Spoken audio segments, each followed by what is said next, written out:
Guys,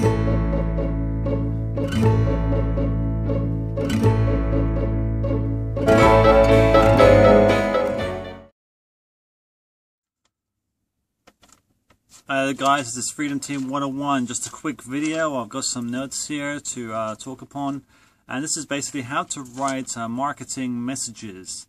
Basically, it's very important when you're copywriting. I've seen a few things on the internet recently about this, and it seems to be a hot topic. As people are trying to become more and more original in their internet marketing businesses. And that is the essence, really, is being original, to having a real success rating, as opposed to using too many other templates from other, say, gurus or leaders out there, which thousands and thousands and thousands upon thousands, rather, are using currently. But to jump in, what I'm finding is quite compelling is when you're doing copywriting and doing these marketing messages, you really need to encapsulate, you need to capture the person straight off the bat.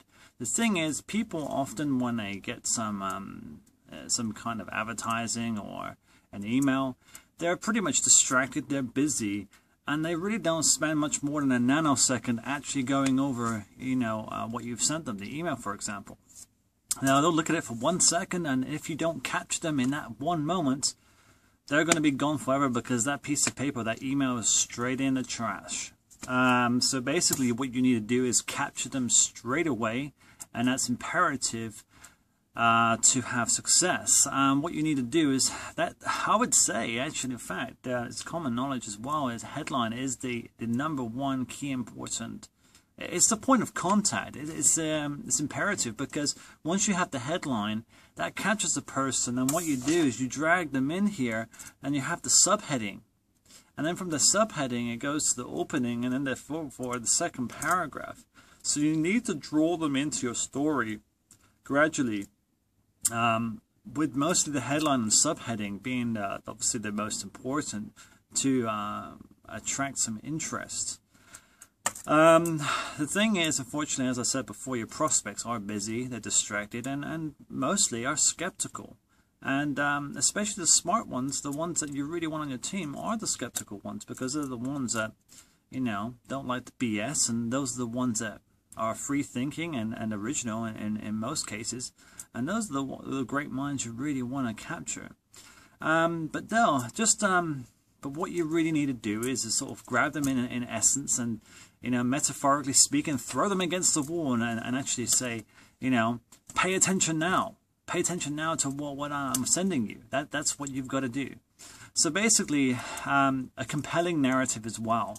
Everything really has to be compelling, but a capturing headline, subheading, and then leading into the opening and the second paragraph especially has to be compelling as much as possible. Here are just a few examples of lead-in templates which I'm going to share with you, which are actually, from my research, are actually doing very well and having a very good lead to conversion ratings in the online business and general copywriting across the board. Now, basically, you can have a few categories here. One could be like the burning questions. The second one could be the invitation. Third one, behind the scenes story. And the next one is the you approach. Now, let me give you an example here of the burning question, for example.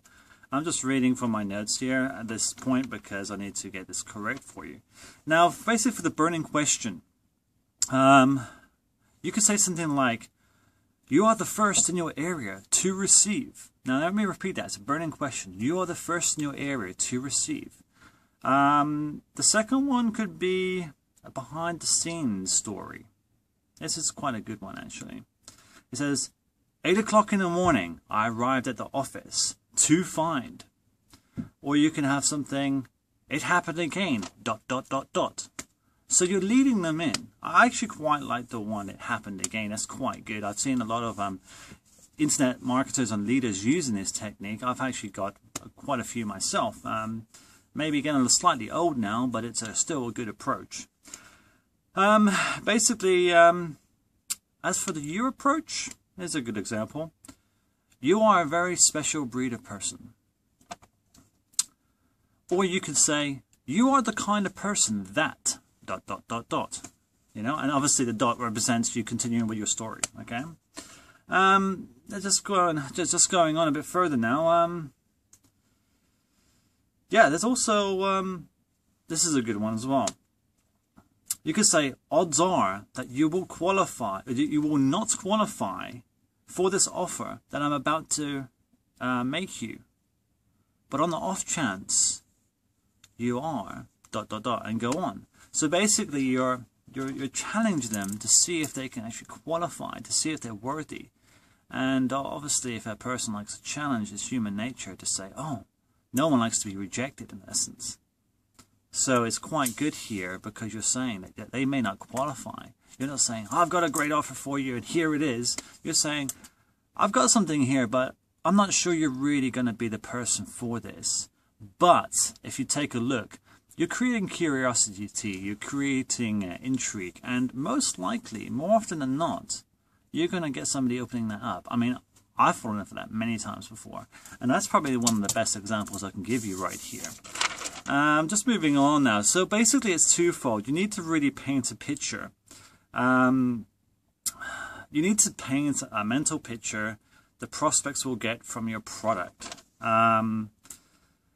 So in essence, you're saying that you want to sort of convey a story of the benefits, not the benefits so much, but basically what they will get from the product you're offering them.